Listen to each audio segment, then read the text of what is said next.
আমাৰ তাত এটা কমেণ্ট আহিছিলে আৰু সেই কমেণ্টটো হৈছে ভালেসংখ্যক কৰ্মচাৰী পেঞ্চনাৰসকলে কমেণ্ট কৰিছিলে যে দৰমহা বা পেঞ্চন কেতিয়া হ'ব তেওঁলোকৰ, আৰু সেইকাৰণে আজি ভিডিঅ'টো আচলতে প্ৰস্তুত কৰা হৈছে যে দৰমহা আৰু পেঞ্চন তেওঁলোকৰ কেতিয়ালৈকে হ'ব। আমি দুটামান কথা জানিব লাগিব যে কিয় আচলতে পেঞ্চন অকণমান সোনকালে হয় আৰু কিয় আচলতে অকণমান দৰমহা দেৰিকৈ হয়।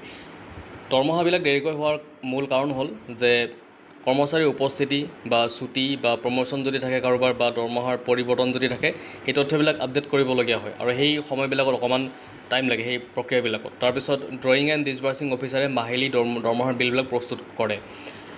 তাৰপিছত আৰু অন্য ধৰণৰ কথা আছে, যেনে ধৰক যিটো ভাত্তা থাকে বা NPS GPFৰ যিবিলাক ডিডাকশ্যন থাকিব লাগে বা আপোনাৰ টেক্স যদি থাকে সেইবিলাক কাটিব লগা হয়।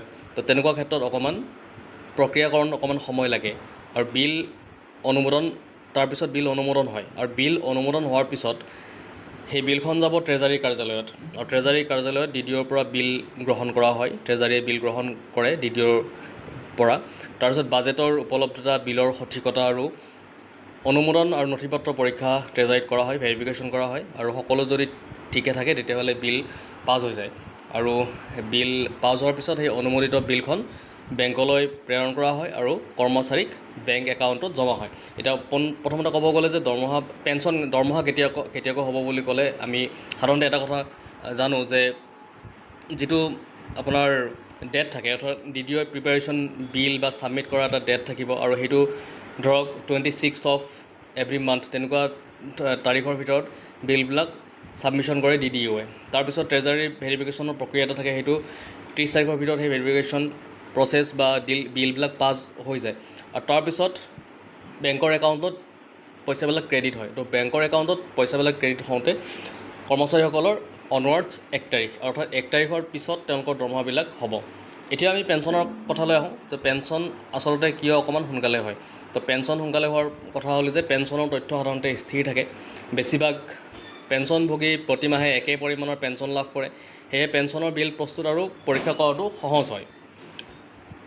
যেনেকৈ ধৰক দৰমহা বিলৰ ক্ষেত্ৰত প্ৰতিমাহে যি পৰিৱৰ্তন থাকে বা ছুটি, বদলি, পদোন্নতি, বাৰ্ষিক বৃদ্ধি সেইবিলাক যি থাকে, ইনক্ৰিমেণ্ট, তো তেনেকুৱা ধৰণৰ কথা যিহেতু পেঞ্চনত ইমানটা নাথাকে, পেঞ্চনত DAটো ইনক্লুশ্যন হয় কিন্তু বাৰ্ষিক বৃদ্ধি তেনেকুৱাকৈ নহয়।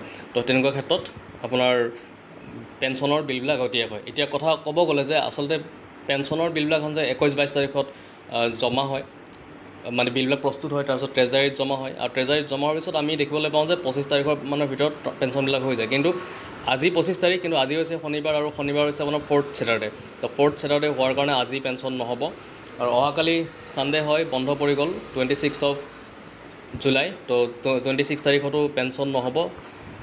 তাৰপিছত 27ৰ পৰা আপোনালোকে ধুনীয়াকৈ পেঞ্চনবিলাক পাব আৰম্ভ হ'ব।